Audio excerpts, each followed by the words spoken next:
પર્દાફાશ ઝોલાછાપ ડૉક્ટરનો, એટલે કે મુન્નાભાઈ MBBS જે પિક્ચર હતું રિયલ લાઈફમાં જે છે એવું જ આજે પણ રિયલ લાઈફમાં છે.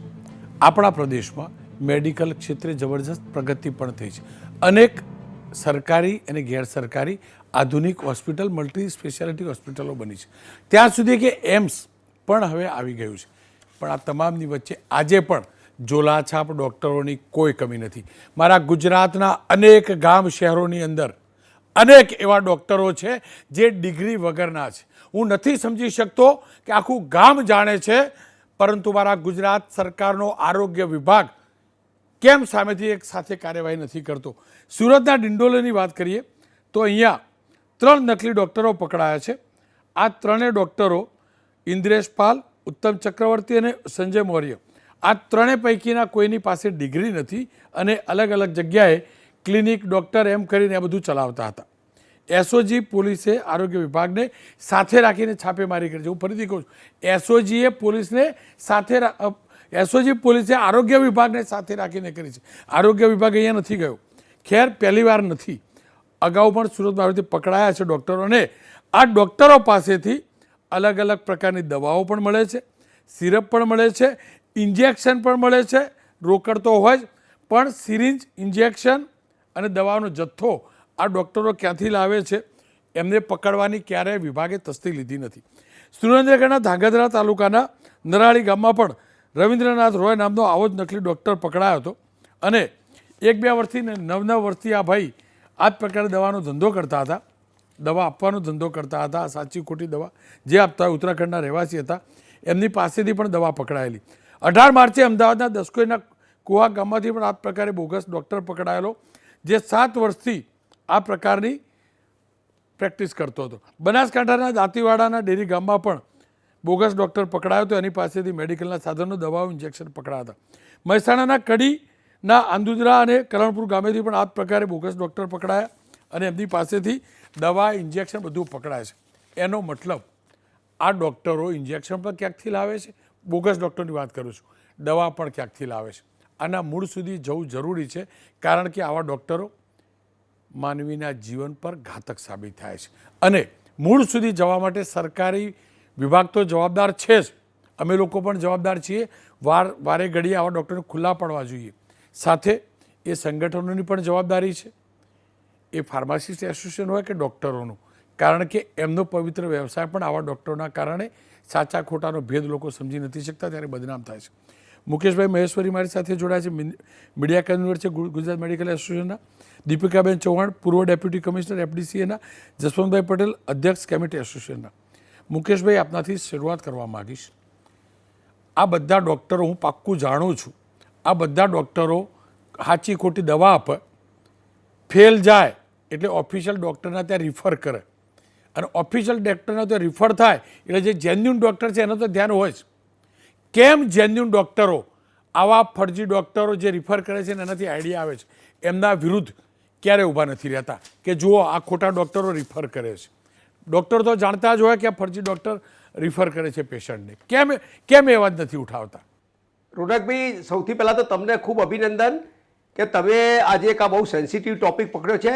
આજે ઝોલાછાપ ડૉક્ટરો કે જેને ઇંગ્લિશમાં ક્રેક કહેવાય, એવા અતિશય મોટી પ્રમાણમાં ડૉક્ટરો ગુજરાતમાં અને આપણા દેશમાં અસ્તિત્વ ધરાવે છે અને એની સંખ્યા વધતી જાય છે. આપણા માટે ચિંતાનો વિષય સૌથી વધારે એટલા માટે છે કે આ સંખ્યા વધતી જાય છે, ઘટવાના બદલે કે એ કરવાના બદલે. અને એના મલ્ટિપલ રીઝન છે.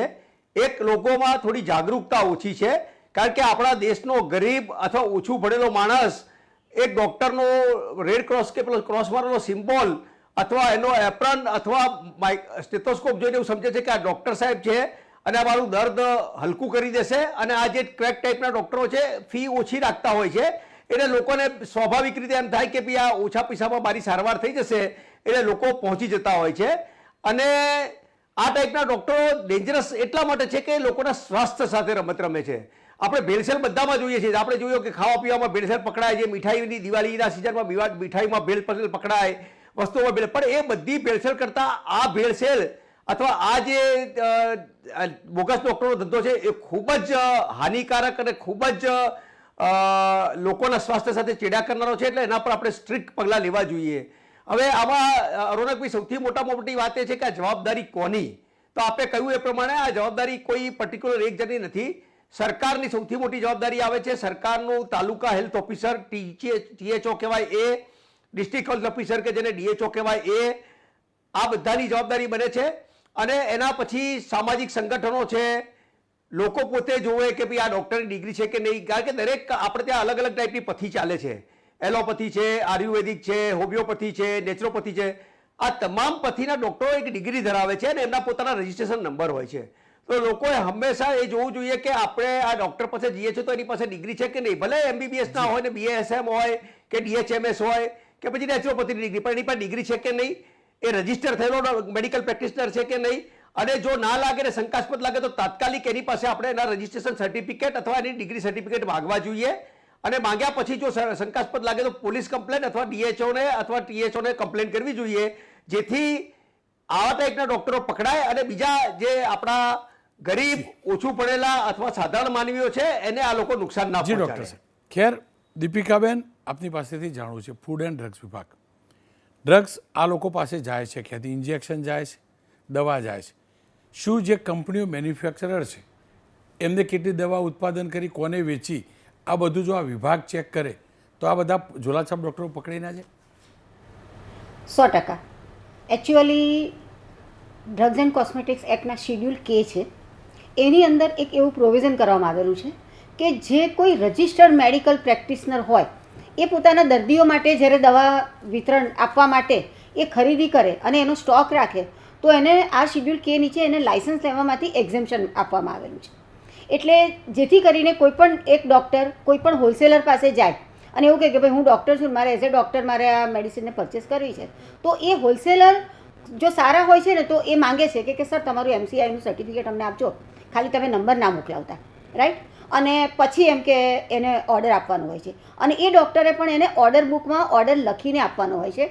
એને એક રજિસ્ટર નિભાવવાનું હોય છે જેમાં એણે કયા પેશન્ટને કઈ દવા આપી, ક્યારે આપી, એ દવાનું મેન્યુફેક્ચરિંગ ડેટ, બેચ નંબર ને એ શું હતું, આવું રજિસ્ટર જો એને નિભાવેલું હોય તો એ ડૉક્ટરને આ શિડ્યુલ K નીચે એક્ઝેમ્પશન મળે. પણ મોટાભાગે થતું હોય છે દરેક વ્યક્તિ જ્યારે જે ડૉક્ટર હોલસેલર પાસે જાય છે ત્યારે કહે છે કે હું ડૉક્ટર છું, અને ડૉક્ટરને જો સારા હોલસેલર હોય ને આવી રીતે માંગે તો તરત ખબર પડી જાય. પણ ઘણી વખત ગામડાની અંદર હોય અને જે હોલસેલર ફક્ત ડૉક્ટર બિઝનેસ કરતા હોય, એટલે ડૉક્ટર સપ્લાયનો બિઝનેસ કરતા હોય, એ લોકો જનરલી ગામડે ગામડે ડૉક્ટરોને સપ્લાય કરતા હોય છે. ઘણી વખત મેડિકલ રિપ્રેઝેન્ટેટિવ પણ ત્યાં જતા હોય છે અને મેડિકલ રિપ્રેઝેન્ટેટિવ એક કંપનીના રિપ્રેઝેન્ટેટિવ તરીકે જાય અને પોતાની દવાને પુશઅપ કરવા માટે હોલસેલર સાથે ટાઈપ કરી આપે અને પછી કે આ સાહેબનો ઓર્ડર આવે તો તમે આપજો. આવી રીતે આ ચાલતું હોય છે. પણ જ્યારે અમે એવું જોયું છે કે કોઈ પણ નકલી દવાનું અમને પગેરું મળ્યું હોય તો મોટાભાગે અમારા ડૉક્ટરને ત્યાંથી જે મેડિસિનમાંથી અમે સેમ્પલ લઈએ છીએ એમાંથી નકલી દવાનું પગેરું અમને તરત મળી જાય છે. કારણ કે ડ્રગ ઇન્સ્પેક્ટર જ્યારે જાય છે ડૉક્ટર પાસે ત્યારે એ માંગે છે કે સર હું તમારે ત્યાંથી સેમ્પલ લેવાનો છું અને આ સેમ્પલનું મને બિલ આપો. હવે મોટાભાગે આવા બધા ડૉક્ટરો પાસે બિલો નથી હોતા, એટલે એના ઉપરથી ખ્યાલ આવી જાય છે અને અમે લોકો DHO અને THOને જાણ પણ કરતા હોઈએ છીએ. બેન, તમે લોકો જાણ કરો છો આ DHO THO જે હોય, તમે લોકો તો આખું ગુજરાત જોતા હશો, એમ તમારા થોડાક ભાગ હશે, બહુ બધા અલગ અલગ શાખાઓ છે, પણ હેલ્થ ઓફિસર જે છે ડિસ્ટ્રિક્ટ કે તાલુકા, એ તો ગામ ગામ જતા હશે, એમના ધ્યાનમાં નહીં આવતું હોય? આવતું જ હોય. એમાં તો જાગૃતતા લાવવાની જરૂર જ ના હોય ને, તો જાગૃત જ હોય ને, કારણ કે એમની બેઝિક ડ્યુટી છે. ખેર બેઝિક ડ્યુટી તમામની છે અને ફાર્માસિસ્ટની પણ છે. જસવંતભાઈ, આપની પાસેથી જાણવું છે, અગાઉ પણ આ મુદ્દે ચર્ચા કરી ચૂક્યા છે અને ફરીથી કરું છે, આ નાલાયકો પાસે દવાના ઇન્જેક્શનો આવે છે ક્યાંથી? કોણ સમાજના દુશ્મનો છે જે આ નાલાયકોને દવા પ્રોવાઈડ કરે છે, ઇન્જેક્શન પ્રોવાઈડ કરે છે? રોનકભાઈ, ખરેખર સરકાર જે રીતે અત્યાર સુધી વિચારતી હતી રોટી, કપડાં અને મકાન, હમણાં છેલ્લા ઘણા ટાઈમથી હેલ્થ ઉપર વિચારી રહી છે. અને તમે આજે જે ટૉપિક લાયા ખૂબ અગત્યનો ટૉપિક છે.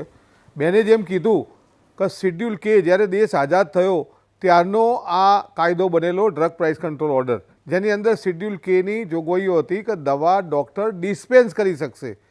આજે ડૉક્ટર વેપાર કરતો થઈ ગયો છે અને કાયદેસર જે તે હોલસેલર શિડ્યુલ Kના ઓઠા નીચે દવા હોલસેલર તરીકે વેચી શકે છે, પરંતુ એને 2.5 વર્ષ સુધી એનું જે ઓર્ડર હોય એ ઓર્ડર ફોર્મ એને સાચવવું પડતું હોય છે.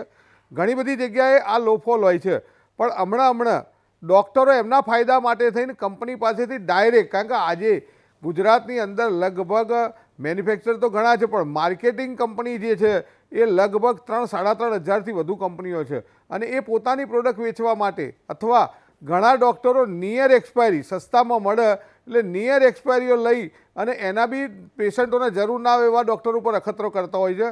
અમે નવો જે ડ્રગ પ્રાઇસ કંટ્રોલ ઓર્ડર જે બની રહ્યો છે એની અંદર શિડ્યુલ કેના એબોલિશ કરી દેવામાં આવે અથવા જેટલા સ્પુરિયસ, જેમ બેને કીધું કે અમને સ્પુરિયસ ઇઝીલી ડૉક્ટરના ત્યાંથી તપાસ કરવામાં આવે તો મળે, પણ જે ડિસ્પેન્સ કરવાનો કાયદો હતો, જ્યારે દવાની દુકાનોમાં અછત હતી, દવાઓ અવેલેબલ નથી, ત્યારે ડૉક્ટરો પોતે દવા રાખીને ડિસ્પેન્સ કરી શકતા હતા. આજે સાહેબ 70% ડૉક્ટરો જે પ્રેક્ટિસ કરે છે દવાની દુકાન પોતાની મેડિકલ સ્ટોર્સે રાખે છે, કંપનીઓ જોડે વધુ કમિશન લે છે, વધુ સ્કીમો લે છે.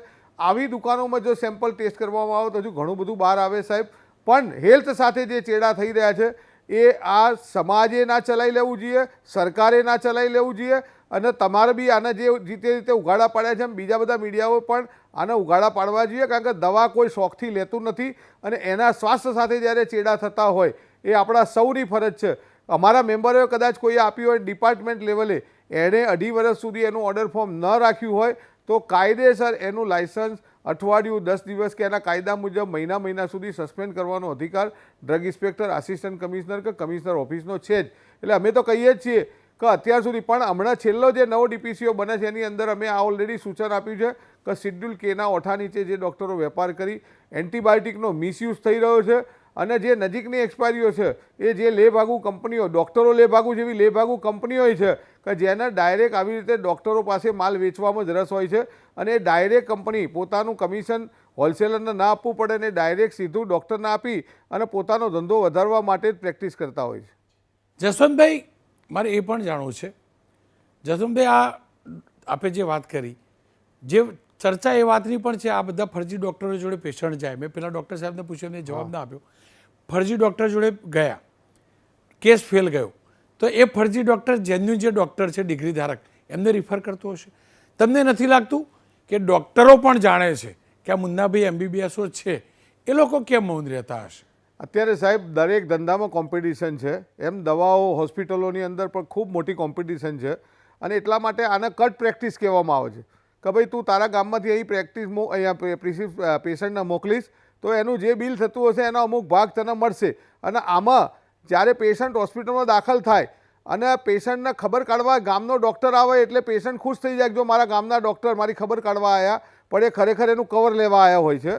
અને આ બધી વસ્તુઓમાં ડૉક્ટરો જાણે છે છતાંય આવા લોકોને જો પોષતા હોય તો સમાજની અને આપણા બધાની નૈતિક જવાબદારી છે કે આવા લોકોને ડૉક્ટરોએ પણ ઉઘાડા પાડવા જોઈએ કે આ ખોટી પ્રેક્ટિસ કરી રહ્યો છે, આની પાસે લાયસન્સ નથી. અને આના માટે ઘણા આગળ બી ઘણા બધા થયેલા છે કે ડૉક્ટર આયુર્વેદિક ભણેલો હોય આયુર્વેદિક જ લખી શકે, એલોપેથિકવાળો એલોપેથિક જ લખી શકે અને હોમિયોપેથિક એ હોમિયોપેથિક જ વાપરી શકે. પણ આજે બિલકુલ કોઈ ડિગ્રી ના હોય અથવા ગફમ, આજે જે કમ્પાઉન્ડરો છે એ ડૉક્ટર થઈને બેઠેલા છે અને એને બોટલ ચડાવવાના પૈસા આ બધું મળે છે. એનાથી નથી થતું એટલે જે ડૉક્ટર સાથે એનું સેટિંગ હોય છે, જે હોસ્પિટલ સાથે સેટિંગ હોય છે, ત્યાં આગળ એ પેશન્ટ રિફર કરી અને પોતાની ફી કરતાં તગડી કમાઈ લેતો હોય છે એમાંથી. જસવંતભાઈ, એક બીજી વાત કરી લો, આનાથી થોડીક દૂરની વાત છે. કફ સિરપ આજકાલ નશાના નામે જબરદસ્ત વેચાય છે. આયુર્વેદિક સિરપ નશો કરવા વેચાતું તો એનો પર્દાફાશ મેં કર્યો, પણ કફ સિરપ વર્ષોથી ચાલે છે અને નામ બદલાય, કંપની બદલાય. આવા કફ સિરપ વગર પ્રિસ્ક્રિપ્શન મેડિકલ સ્ટોરવાળા આપતા કેમ હશે? વેચાય છે, હકીકત છે. અને વચ્ચે હમણાં પકડાયા પણ ખરા, લાખો યુનિટ પકડાયા, લાખો બોટલ પકડાઈ છે. આ કેમ ચાલે છે? રોનકભાઈ, તમારી વાત સાથે 100% સંમત છું, પણ અત્યારે કેમિસ્ટ એસોસિએશન અને ફૂડ એન્ડ ડ્રગ એડમિનિસ્ટ્રેટિવ સાથે રહી અને દવાની દુકાનમાંથી જે કફ સિરપો વેચાતી એ લગભગ 90-95%માં કંટ્રોલ આવ્યો છે. આયુર્વેદિક જે પકડાઈ એમાં એક પણ મેડિકલ સ્ટોર્સવાળો કોઈ દુકાનદાર પકડાયો નથી, પહેલાં તો. બીજું, ડિપાર્ટમેન્ટને હું શાબાશી એટલે આપીશ કે એ લોકોએ જેટલી બી આવી આયુર્વેદિક બનતી હતી એ બધી જ ફેક્ટરીઓના જે બી પ્રોડક્ટ હતા એના લાયસન્સ કેન્સલ કરી દીધા અને નવી બનતી ગુજરાતમાં બંધ થઈ ગઈ. પણ આજે જે આવે છે એ ઉત્તરાખંડ અને પંજાબથી બનીને આવે છે અને અહીંયા બિંદાસ વેચવાવાળી જે ટોળી છે એ વિધાઉટ બિલ લઈને વિધાઉટ બિલમાં જ વેચે છે. અને એ આજે બી તમે જુઓ તો શાકભાજીની લારીએ હોય, કરિયાણાની દુકાન હોય કે રિક્ષાવાળો એ ખુલ્લેઆમ આજે વેચે જ છે, ક્યાંક ને ક્યાંક બ્રિજ નીચે વેચે છે, એના ટાઈમિંગ ફિક્સ હોય છે અને એ ક્યાંક ને ક્યાંક ડિપાર્ટમેન્ટના આ બધી વસ્તુને કારણ કે ડિપાર્ટમેન્ટને મેં તો વચ્ચે કીધેલું કે બહારથી આવતી દવાઓ માટે ડિપાર્ટમેન્ટલી એક ખરેખર પોર્ટલ બનાવવું જોઈએ કે અમુક દવાઓ જે બહારથી આવે છે ને પોર્ટલ ઉપર ફરજિયાત લોડ થવી જોઈએ, જેથી ડુપ્લિકેટ દવા આવતી હોય તો બી પકડી શકાય, આવી કફ સિરપો આવતી હોય તો પકડી શકાય. જેમ કાશ્મીરે કર્યું, મહારાષ્ટ્રે કર્યું, એમ ગુજરાતે પણ આ પહેલ કરવાની જરૂર છે, જેથી કરીને આની ઉપર ઘણો મોટો કંટ્રોલ આવે. બેન, કેમ કે આપ તો આ વિભાગમાં રહી ચૂક્યા છો, આ પ્રકારની ગેરકાયદેસર દવાનું વેચાણ કરવું, જે ડૉક્ટર નથી એને આપવું, આ બધા ઉપર ખરેખર ગુનો કયો લાગતો છે? કાનૂન કેટલો મજબૂત છે?